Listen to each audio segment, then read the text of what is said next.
faire de la souveraineté numérique un impératif. Et nous allons voir avec notre prochain intervenant justement comment on construit cet impératif.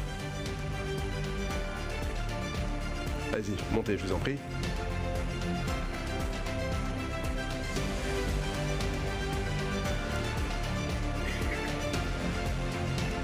Ah d'accord, je vous cherchais, j'étais en train de me dire, mais c'est pas Philippe Miltin, c'est vrai, il a dû être remplacé.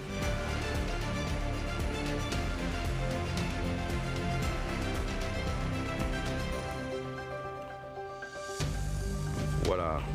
Bonjour, voilà, on peut l'applaudir. Bonjour Philippe. Installez-vous. Alors, je rappelle qui vous êtes. Philippe, vous êtes Philippe Miltin d'abord, directeur général d'Outscale. Philippe, rappelez-nous qui est Outscale. Alors, Outscale, bonjour à toutes et à tous et merci de m'avoir invité, Thomas. Eh bien, Outscale, c'est une marque de Dassault Systèmes. On est l'opérateur de cloud pour Dassault Systèmes. On a été créé en 2010 avec deux objets. Le premier objet, c'était d'offrir une solution souveraine pour les clients Dassault Systèmes et comprendre la technologie. Et aujourd'hui, Outscale opère l'ensemble des solutions et des plateformes de Dassault Systèmes partout dans le monde.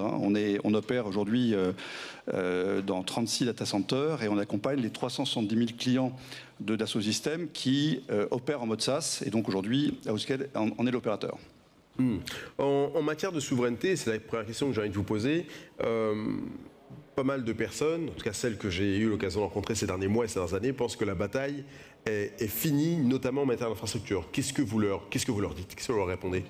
Alors, effectivement, si on imagine uniquement en termes de valorisation, en termes de capacité, la bataille est perdue. La réponse est oui, mais le sujet n'est pas là. Le sujet aujourd'hui, c'est que en termes de souveraineté, aujourd'hui, c'est une solution qui doit être complémentaire. On l'a dit, il y a eu le débat précédemment qui a expliqué qu'est-ce que ça voulait dire la souveraineté en termes de résilience, de confiance. Aujourd'hui, comme l'a expliqué aussi Vincent Strubel, Outscale a été le premier à opérer une solution SACNUM Cloud en 2019. Et aujourd'hui, cette solution-là, elle est complémentaire. Elle est complémentaire parce que, une fois de plus, la souveraineté ne s'adresse pas à l'ensemble du marché numérique. Il ne s'adresse que sur des solutions dites données sensibles. Aujourd'hui, nos données personnelles, des données financières, des données qui concernent l'IP, on travaille de plus en plus dans le domaine de l'IA. Aujourd'hui, il y a des sujets et des solutions qui doivent être souveraines et d'autres qui ne le sont pas.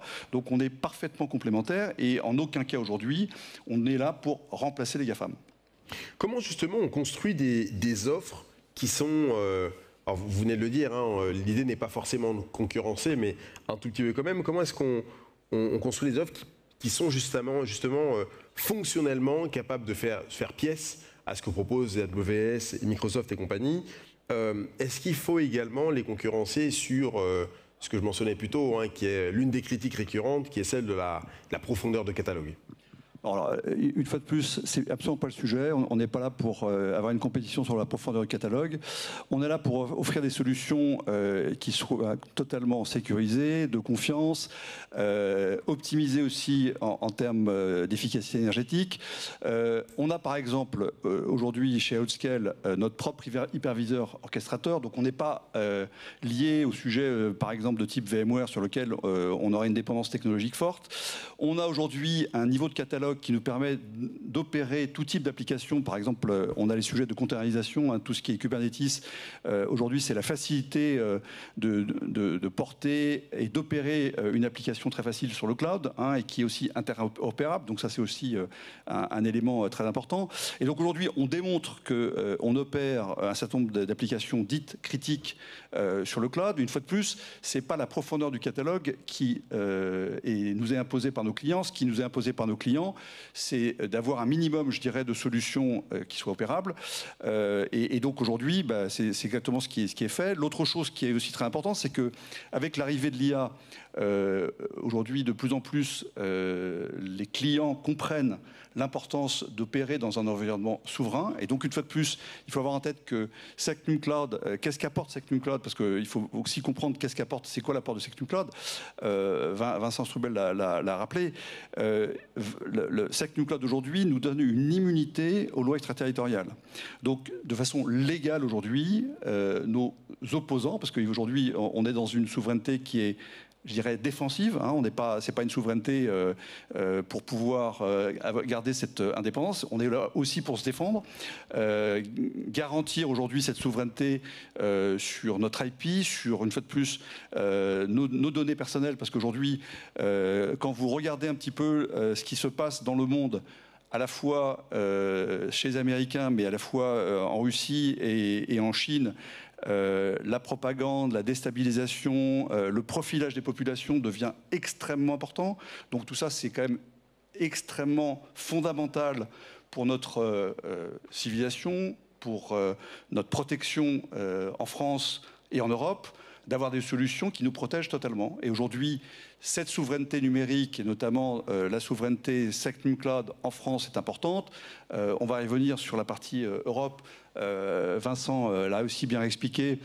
Il est évident qu'on a un grand problème en Europe de convaincre. Et on a un problème pour convaincre pour une raison très simple, c'est qu'aujourd'hui, la défense européenne n'existe pas. La défense européenne aujourd'hui est américaine, et donc les combats entre l'Europe et les États-Unis sont plutôt compliqués. Je pense que la prise de conscience européenne d'un point de vue privé est tout à fait là. L'ensemble des industriels européens comprennent l'importance de la souveraineté numérique en termes, je dirais, de cloud, et d'avoir une capacité à, une fois de plus, opérer des solutions dites critiques en se protégeant. On va voir ce qui va se passer.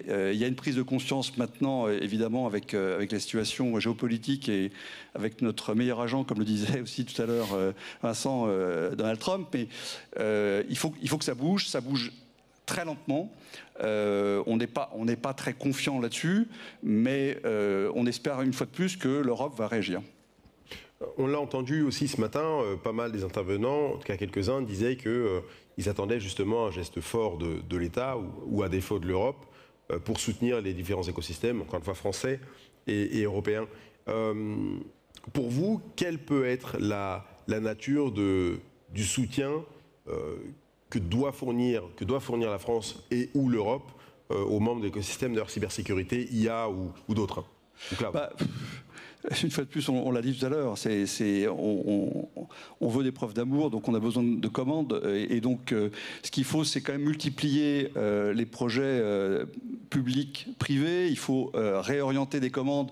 Il y a quand même un élément très simple, et aujourd'hui sur lequel l'ensemble des autres continents le font, c'est qu'il y a des sujets. Une fois de plus, il y a des sujets sur lesquels ce sont des données sensibles, sur lesquels ce sont des applications dites critiques, sur lesquelles la commande publique est orienté uniquement pour des sociétés européennes. Aujourd'hui, ça n'existe pas. C'est même pas d'avoir uniquement une commande française, mais de s'assurer qu'aujourd'hui, ce ne sont que des sociétés européennes qui peuvent répondre sur un segment bien précis. Ça, aujourd'hui, ça serait un des éléments probants qui permettrait quand même à l'ensemble de l'écosystème d'assurer un minimum de commandes. Bon, ça a été dit aussi, les entreprises privées commencent à prendre conscience du sujet. Le premier client d'Outscale, c'était une entreprise privée. Je veux dire, dans le domaine du secteur public, on a beaucoup de clients. Mais dans le domaine du secteur privé aussi, il y a cette prise de conscience. Et cette prise de conscience-là vient aussi réellement avec l'IA. Aujourd'hui, vous savez que nous avons un partenariat avec Mistral. Hein. D'ailleurs, il y a eu l'annonce ce matin ou hier de la prise de participation de la SAML sur Mistral, donc qui renforce en tout cas cette position européenne. Donc ça, je salue en tout cas cette prise de position. Et ce qui est très important, c'est de pouvoir opérer les modèles Mistral. Donc aujourd'hui, par exemple, Outscale propose la plateforme Le Chat en mode Secnum Cloud, hein, et donc là-dessus, on a une forte demande à la fois du secteur public et du secteur privé, parce que sur des sujets dits critiques, hein, je peux prendre par exemple de la maintenance dans des domaines industriels, évidemment que utilisant l'IA, ces sujets-là ne souhaitent pas être mis chez les Américains. Donc, il y a vraiment cette prise de conscience qui est faite. Une fois de plus, des acteurs européens et des acteurs dits souverains comme Outscale n'entraînent pas les modèles, on ne fait qu'inférer, donc on n'a pas besoin d'avoir des infrastructures gigantesques. Aujourd'hui, les grandes IA factories dont on entend parler ont avant tout comme objet pour entraîner les modèles, c'est absolument pas notre cas. Et aujourd'hui, grâce à ce partenariat, par exemple avec Mistral, on a un nombre très important de ministères qui opèrent aujourd'hui ces solutions-là, des secteurs publics. Le ministère de la Transition écologique a fait cette annonce, donc il opère une solution de ce type-là. Et puis dans le domaine de la santé aussi, il faut avoir en tête que c'est aussi un des éléments très forts. Puisqu'aujourd'hui, pour pouvoir opérer des solutions dans la santé avec l'IA, la certification HDS, la certification SACNUM Cloud sont absolument essentielles. C'est ce que font aujourd'hui un certain nombre de groupes. On a fait des annonces aussi avec des startups qui utilisent ces solutions d'IA pour pouvoir avoir des solutions très innovantes. Michel Paulin tout à l'heure parlait du fait qu'en Europe on a du retard sur pas mal de choses. Moi je modérerais ce sujet-là sur un sujet qui est le talent de nos ingénieurs. Nous avons en Europe et en France particulièrement, un nombre de grands talents d'ingénieurs qui savent développer. On a beaucoup de startups aujourd'hui qui ont développé des solutions très innovantes là-dessus. Aujourd'hui, qui savent utiliser. Je prends le cas de AI Stroke, qui est une start-up qui va pouvoir modéliser avec des algorithmes le visage et de pouvoir identifier des futurs AVC. Donc ça, c'est un des sujets. Biocantis le fait dans le domaine cardiologique. On a, en termes de cancérologie, oncologie, beaucoup d'avancées dans ce domaine-là aussi, sur lequel on va être en capacité d'identifier les tumeurs, d'améliorer le parcours patient, parce que ça aussi c'est un élément important, et d'avoir l'adhésion des patients dans le domaine, qui est aussi un des éléments fondamentaux en termes de cancérologie. Donc tout ça se fait grâce à des solutions d'IA dans un environnement souverain. Donc aujourd'hui c'est plutôt, je pense, très positif de montrer que ces solutions-là existent, se développent. L'écosystème du cloud souverain en France est très important. Et donc aujourd'hui, on a des acteurs qui sont devenus complètement matures et qui ont cette capacité d'offrir une solution tout à fait opérationnelle. Je lisais un chiffre qu'on m'a envoyé il n'y a pas très longtemps qui disait qu'en gros, l'État américain, grosso modo, avait demandé à Microsoft environ pas loin de 2000 fois d'avoir accès à des données qui étaient dans ces centres de données en Europe. 2000, c'est public, c'est un chiffre qu'on trouve de manière publique. Microsoft indique n'y avoir pas répondu dans tous les cas, mais avoir donné 20% des réponses sur les près de 2000 qui étaient demandés. C'est-à-dire qu'ils ont quand même fourni un certain volume de données. Quand on est une entreprise française européenne, comment est-ce qu'on peut s'immuniser, je reprends votre terme, face à des textes comme le Cloud Act ou FISA, par exemple? Je vous encourage à faire un petit exercice, parce que c'est pas inintéressant. Ce que j'ai fait, c'est de demander aujourd'hui à ChatGPT, donc là je fais pas ça avec le chat, je fais pas ça avec Mistral, mais je l'ai fait avec ChatGPT, de demander aujourd'hui quels sont les risques pour une société européenne d'opérer ces données dites critiques chez Amazon, chez Microsoft, et qu'est-ce qui se passe là-dessus. Bon. Et donc, ChatGPT le dit de façon très claire. FISA, notamment, oblige les opérateurs américains à fournir des données, surtout sans en informer l'utilisateur. Donc c'est une loi, c'est écrit. Bon. Et donc tout ça c'est parfaitement clair. Donc il y a effectivement le Cloud Act, il y a FISA. Mais donc aujourd'hui il suffit juste de regarder, de comprendre ces éléments-là pour voir que c'est un sujet à la fois d'intelligence économique, c'est le premier sujet. Pour rappel, les Américains se sont battus de façon très virulente lorsqu'il y a eu la volonté de l'Europe de mettre EUCS niveau I+, et ils ont réexpliqué à l'Europe qu'ils mettaient en péril la sécurité nationale américaine. Bon, donc aujourd'hui c'est un sujet qui est majeur pour eux. pour les Américains. Le continuum des informations qui a été donné, et effectivement, ça a été rappelé précédemment dans la table ronde que les Américains sont parfaitement au point pour pouvoir avoir un storytelling qui tient la route. Ils ont aussi un lobby aussi extrêmement fort, beaucoup plus fort que le nôtre, que ce soit au niveau de l'Europe, que ce soit au niveau de la France. Donc, il faut avoir cette conscience-là. Et aujourd'hui, une solution de type SecNumCloud nous protège parce qu'aujourd'hui, il n'y a pas de capacité pour les Américains d'appliquer à la fois la loi FISA ou la loi SecNumCloud, et on se protège aussi contre les Chinois et les Russes. Il nous reste moins de 30 secondes. Une toute dernière question. Philippe, si vous deviez citer quelques actions à lancer de la part de l'écosystème, en gros, écosystème pouvoir public, quelles pourraient être ces actions justement pour faire en sorte que l'écosystème continue encore? C'est une question que j'ai posée déjà un peu plus tôt, mais qu'il continue à émerger et qu'il continue à gagner en visibilité. Bon, écoutez, je reprends en tout cas un certain nombre de propositions, mais je pense qu'une des premières propositions d'avoir un storytelling qui se tient pour expliquer les enjeux, pour expliquer l'exposition d'un certain nombre de clients à utiliser des sociétés américaines. On prenait le cas VMware, on peut prendre le cas d'Oracle, on peut prendre un certain nombre de cas. Ça, c'est un premier sujet très important, de bien expliquer le continuum et le pourquoi de la souveraineté. Effectivement, c'est un prix, mais que ce prix-là, aujourd'hui, il est remboursé 10 fois.